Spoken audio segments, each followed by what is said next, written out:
이 시간 하나님의 존재를 증명하는 것이 가능한가? 라는 주제로 함께 말씀을 나누겠습니다. 성경은 하나님의 존재에 대해 증명하려 하지 않습니다. 오히려 태초부터, 아니 영원전부터 존재하신 분이심을 선포하므로 모든 사람들이 하나님의 존재하심에 대해서 이견 없이 기정사실로 받아들이도록 권면하고 있습니다. 그래서 성경은 하나님이 존재하신다는 사실을 어떠한 이론과 가설이 아닌 믿음으로 받아들여야 함을 말하고 있습니다. 히브리서 11장 6절 말씀에 그러나 믿음이 없이는 하나님을 기쁘게 하지 못하나니 그분께 가는 자는 반드시 그분께서 계시는 것과 또 그분께서 부지런히 자신을 찾는 자들에게 보상해 주시는 분이심을 믿어야 하느니라 라고 말하고 있습니다. 어떠한 불신자들은 과학자들이 하나님이 없다는 것을 증명했다라고 주장하기도 합니다. 그러나 과학은 하나님이 존재하지 않는다는 것을 결코 증명할 수 없습니다. 왜냐하면 인간의 도덕성이나 선과 악에 관한 문제, 눈에 보이지 않는 형이상학적인 것들을 과학적으로 증명할 수 없기 때문입니다.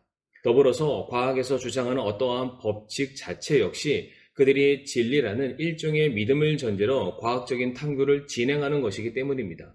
그래서 그들이 종교, 즉 믿음에 대한 것은 그들이 밝혀낼 수 없기 때문에 존재할 수 없는 것이다 라고 부정하는 것은 사자성어로 어불성설이 되고 마는 것입니다. 그래서 이와 같은 하나님의 존재에 대해 부정하는 입장이 아닌 하나님의 존재하심에 대해서 증명하고자 하는 위대한 그리스도인 사상가들은 오랜 시간 하나님의 존재를 증명하려고 노력해왔습니다. 그래서 다음은 하나님이 존재하신다는 우리의 확신의 설득력을 제공해주는 얼마간의 증거들이 있습니다. 첫 번째로 존재론적 증명으로서 하나님에 대한 존재 증명입니다. 간략하게 말씀을 드리면 하나님은 우리가 생각하고 상상하는 것보다 더 크고 위대하신 분이시라는 겁니다.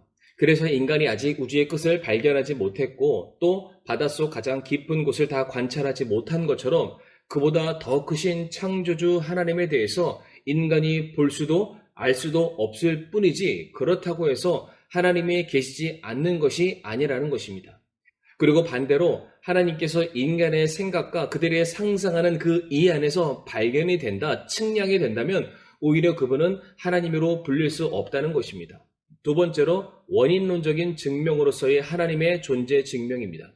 세상의 존재를 설명하려면 반드시 최상의 존재가 있어야 된다는 주장입니다. 모든 사건은 원인을 갖고 있으며 그 원인은 또다시 원인을 갖고 있는데 이렇게 거슬러 올라가다 보면 제1원인, 곧 절대자이신 하나님께 도달할 수밖에 없다는 것입니다. 또한 설계론적 증명으로서의 하나님의 존재 증명입니다.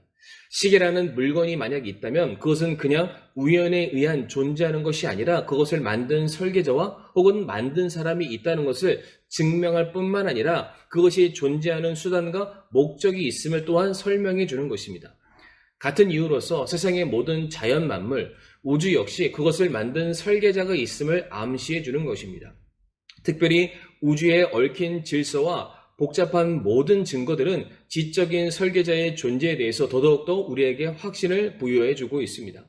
그래서 아이작 뉴턴은 설계학적 논증을 굳건히 믿는 사람이었는데 그는 말하기를 우리의 우주가 우연이라는 결과라고 믿는 것보다 차라리 지적인 설계의 산물이라고 믿는 것이 훨씬 더 합리적이다라고 말하기도 했습니다. 그리고 도덕론적 증명을 통한 하나님의 존재 증명이 있습니다. 이 세상에는 옳고 그름에 대한 가치 판단과 기준이 있습니다. 어떤 사회이든 어떤 집단이든 반드시 정당한 기준과 가치 척도가 존재하기 마련입니다. 그렇다면 왜 인간이 그러한 기준을 가지면서 살아가게 되었는가? 이처럼 인간이 정의롭고 올바른 법의 체계를 만들 수 있는 근거와 궁극적인 기준은 어디에서 나오는가? 누가 인간에게 이러한 도덕적인 체계를 따르게 했는가?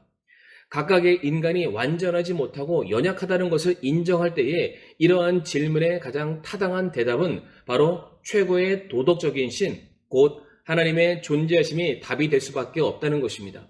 그래서 바울은 로마에 있는 그리스도인들에게 편지를 쓰면서 도덕적 논증의 실체를 확인케 하였습니다.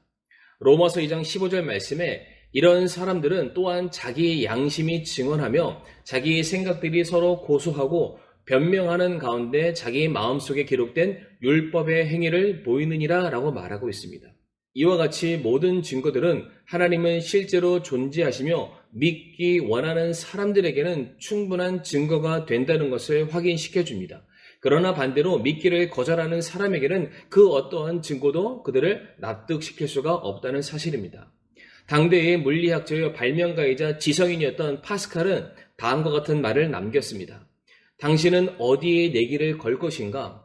하나님 편에 건다면 설사 하나님이 존재하지 않는 것으로 판명된다 할지라도 당신은 잃을 것이 없다.